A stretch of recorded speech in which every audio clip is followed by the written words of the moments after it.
Hello, আমি সুচিতি। আমি শৌভিক। আজকে আমরা একটা মহা কনফিউজ সিনেমা সানি সংস্কারি কি তুলসী তুলসী কুমারী কুমারী দেখে ফেলেছি। এবং দেখে ভয়ঙ্করভাবে ফ্রাস্ট্রেট হয়ে গেছে। আর সেই ফ্রাস্ট্রেশনটা তোমাদের সাথে শেয়ার করতে আজকে আমরা চলে এসেছি। তো সিনেমাটার লেন্থ প্রায় 2 ঘন্টা 15 মিনিট এবং লাকিলি আমরা এটা থিয়েটারে দেখিনি। হ্যাঁ। বর্তমানে এটা ওটিটিতে অ্যাভেলেবেল নেটফ্লিক্সে। তো এই সিনেমার মুখ্য চরিত্রে রয়েছে ভারুণ ধাওয়ান, সে হচ্ছে সানি সংস্কারি, এবং রয়েছে জাহ্নবী কাপুর, সে হচ্ছে তুলসী কুমারী। এ বাদ দিয়ে আরো দুটো ইম্পর্টেন্ট ক্যারেক্টার রয়েছে, একটা হচ্ছে সানিয়া মালহোত্রা, একটা হচ্ছে রোহিত সুরেশ। হ্যাঁ। এছাড়া সাপোর্টিং কাস্টে অনেকেই রয়েছে, মনীষ পল রয়েছে। তো এর ডিরেক্টর হচ্ছেন শশাঙ্ক খেতান। আমি জানি না উনি কি ভেবে, মানে কি খেয়ে সিনেমাটা করেছেন, ডিরেক্ট করেছেন। তো এবারে যদি আমরা গল্পটা অল্প করে বলি, তো সানি সংস্কারি অর্থাৎ ভারুণ ধাওয়ান, তার একটা কাইন্ড অফ সিচুয়েশনশিপ রয়েছে সানিয়া মালহোত্রার সাথে। অন্যদিকে জাহ্নবী কাপুর, যে হচ্ছে তুলসী কুমারী, তার আবার একটা কাইন্ড অফ 12 বছরের রিলেশন আছে। হ্যাঁ, সেটা রয়েছে রোহিত সুরেশের সাথে। কিন্তু ইভেন্চুয়ালি এদের দুজনের অর্থাৎ সানিয়া মালহোত্রা এবং রোহিত সুরেশ তাদের একটা অ্যারেঞ্জড ম্যারেজ ঠিক করে ফেলে তাদের প্যারেন্টস। তো সেটার জন্য এরা ব্রেকআপ করে দেয় এদের আর্লিয়ার রিলেশনশিপ। হ্যাঁ, মানে কি অদ্ভুত না, মানে বলে দিল যে একজন এসে বললো যে আমি তোমার সাথে সিচুয়েশনশিপে আছি তাই জন্য আমি ব্রেকআপ করে দিয়েছি।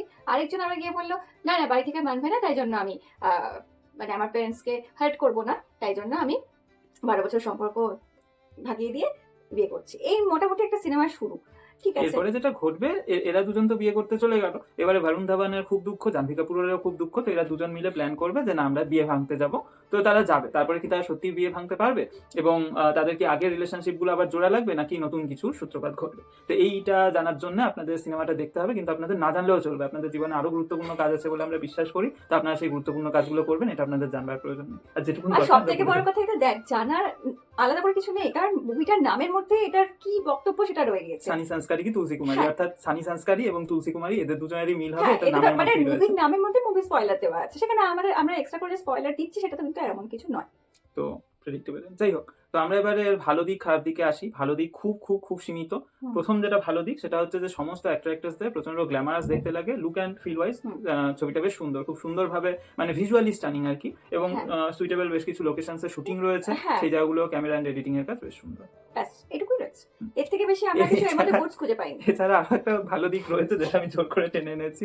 সিনেমার শেষের দিকে যখন দর্শক অর্থাৎ আমরা দুজনের ক্ষেত্রে প্রচন্ড বেশি ফ্রাস্ট্রেটেড, এই অবস্থাতে আবার মানে আরেকটা জুটি, আমরা ডিটেলস বলবো না, তারা আবার রোহিত সুরেশ অর্থাৎ বিক্রম, তার বিয়ে ভাঙতে যাবে। এই সময় সানি সংস্কারি অর্থাৎ ভারুণ ধাওয়ানের বন্ধু, সে প্রচন্ড বিরক্ত হয়ে গিয়ে বলবে, একই বিক্রম কি শাদি তোমরা কিতনি বার করোগে।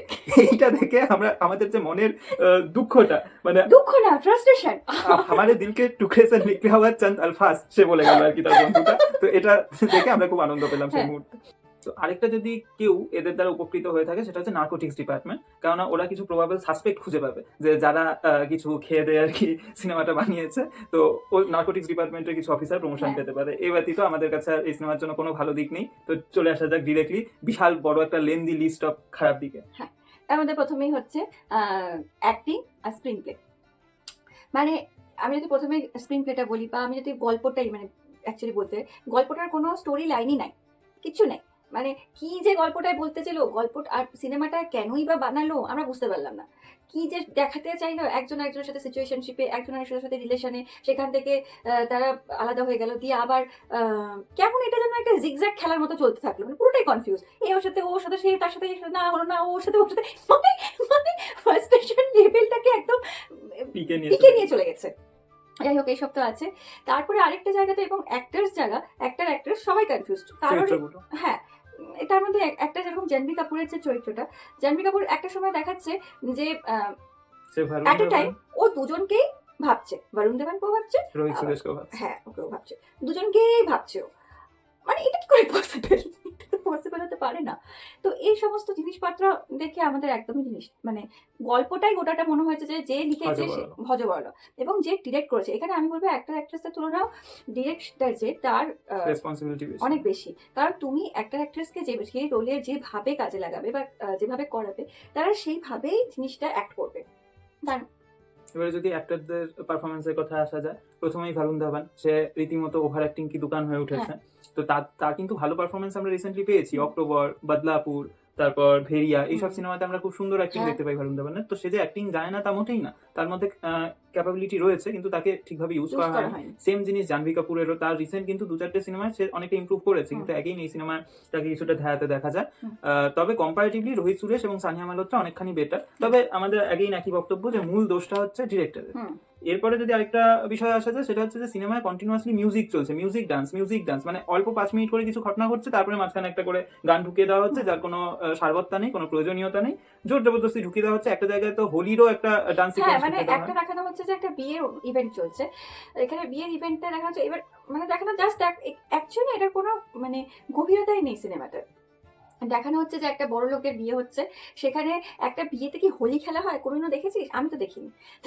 বিয়েতে মানে হোলি ওদের খেলা বিয়ে হচ্ছে। বেসিক্যালি ওরকম বোধহয় 2 মাস ধরে চলছিল। মানে এটা দেখে আমাদের আম্বানি ওয়েডিং এর কথা মনে পড়লো, যে যারা ওটা মিস করে গিয়েছিল তারা এখানে টিকিট কেটে সিনেমা হলে গিয়ে সেরকম ধরনের একটা ওয়েডিং আরেকবার দেখতে পারে আর কি, যেটা শেষই হয় না। বিয়েতে আবার মানে এক্সারসাইজও করে ফেলছে তারা, আবার আবার হোলিও খেলে ফেলছে। মানে কি করছে না বিয়ের মধ্যে, মানে এটা নাকি একটা ইভেন্ট চলছে বিয়ে, আমি জানি না। তো এই সমস্ত জিনিসপত্র দেখাতে গিয়ে কোথাও এবার আমার মনে হচ্ছে এই যে এত গান দিচ্ছে, এত দুটো করে ডায়লগ হচ্ছে বা দুটো করে সিন চলছে, তারপরে একটা গান, কারণ আর কিছু দেখানোর নাই তো, তাই জন্য গানের সাথে নাচ করে নাও, এটাই হচ্ছে কথা। তো এত কনফিউজ সিনেমা আমার জীবনের ইতিহাসে আমি আরেকটা সিনেমাই পেয়েছিলাম বলিউডে, তার নাম ছিল সুদ্দেশি রোম্যান্স। সেটা নিয়ে সেই সময় আমি জানি না, একটা হাইপ ছিল সামহাও, কিন্তু সেখানেও একই ঘটনা, যে ক্যারেক্টারগুলো কি চায় মানে জীবনে তারা প্রচন্ড রকমের কনফিউজ, সেরকম ধরনের একটা কনফিউজ সিচুয়েশন এখানে আবার দেখলাম, যে ক্যারেক্টাররা জানেই না তারা জীবনে কি চায়, মানে খুবই অদ্ভুত। মানে এবং লাস্ট এগুলোকে অব্দি কনফিউজ। কেনই এগুলোকে প্রমোট করা হয় সেটাও আমি জানি না। তো একটা দিক থেকেই আমরা শুধু এখানে লাকি যে আমরা এটা থিয়েটারে দেখিনি, আমরা বাড়িতে বসে দেখছিলাম বলে ফোনে 1.5 থেকে 2x স্পিডে আমরা এটা দেখেছি, তো বেশি সময় আমরা নষ্ট নষ্ট করিনি। করিনি। আপনাদের যদি সময় নষ্ট করার ইচ্ছে থাকে আপনারা এটা দেখুন, এটাকে আমরা ওয়ান টাইম ওয়াচ হিসেবেও বলতে পারি না আর কি, এতটাই দুর্বল স্ক্রিন প্লে। তো আমরা যদি এখন বিভিন্ন যে অ্যাসপেক্টস গুলো রয়েছে, চিত্রনাট্য, অ্যাক্টিং ইত্যাদি ইত্যাদি, সেইগুলোতে কত রেটিংস দিয়েছি সেটা আপনারা এখন স্ক্রিনে দেখতে ডিসপ্লে পাবেন। হচ্ছে। হ্যাঁ, তো যদি সবগুলোকে অ্যাভারেজ করা যায় তাহলে তারা 4.4। 4.4। তো thank you, thank you, tata. Tata.